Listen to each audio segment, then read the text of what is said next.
Welcome to the Metasploit Mega Primer Part 17. In this video, we will look at something I would like to call scenario-based hacking. So there are a lot of ethical or unethical hacking courses out there, and most of these courses are available from different certification bodies.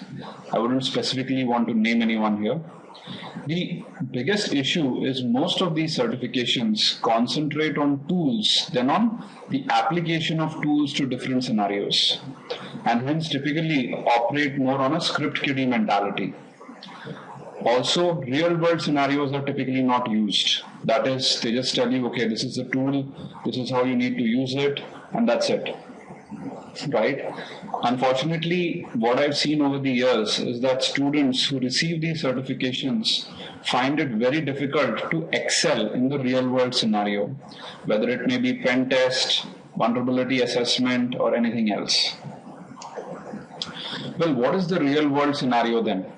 First of all, real world typically means a complicated scenario, whereas just using a tool is actually a very simplistic scenario. For example, if you want to go ahead and run nmap on a remote box, and if you just run nmap with the -sv and o command, which typically many of these certifications would teach you, then of course, ideally you would want to see the services and the operating system fingerprinting being done. But in the real world, what would typically happen is there would be a network-based firewall in front of you. Also, right, there may be a host-based firewall. Now, in presence of these multiple security controls, how do you use your tools effectively?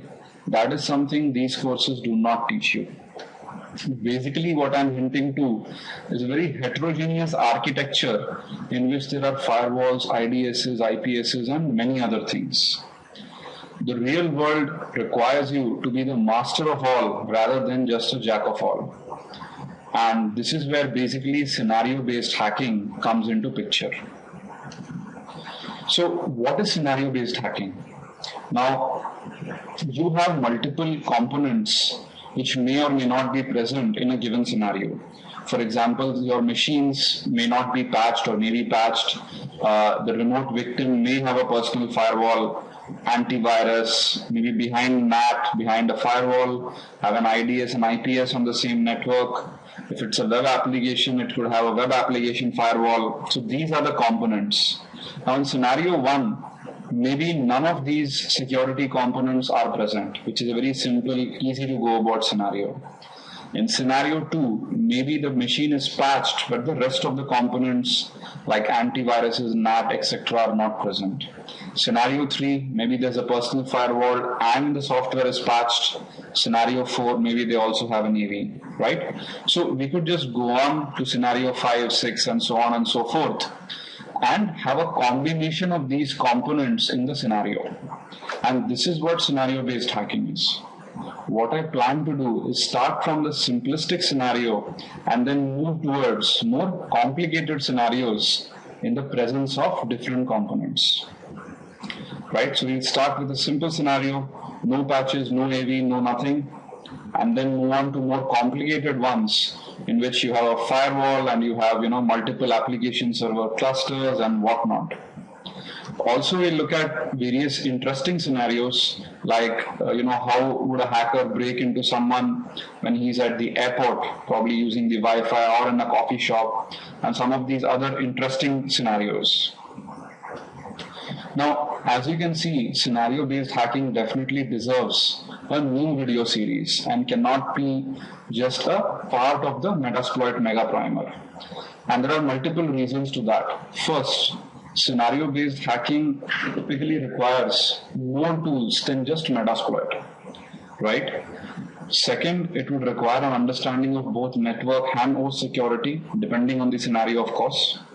And because of all of this, we've decided to launch a new series which will run alongside the Metasploit Mega Primer called Scenario-Based Hacking. Of course, this will also ensure that I don't get bored just explaining one thing for weeks together, right? So this is a new series which I'll be launching in the next 1 or 2 days, and you would find a couple of videos slowly starting to appear on the website. However, the Metasploit Mega Primer would also continue parallelly, and here is the roadmap. The next thing we would look at is Ruby programming basics. From there on, we will look at creating modules and extensions, doing exploit research, writing extensions, and many of these things. Right, so this is something which will also continue parallelly with the scenario-based hacking series. Well, that's all for this part. I guess there were no hacking demos or anything here, but I wanted to impart this key concept about why scenario-based hacking is important and why we are planning to dedicate a full video series to it. Okay, leave back your comments. And what I would really love is if you can leave behind a lot of scenarios which you want me to demonstrate from a hacking perspective, right?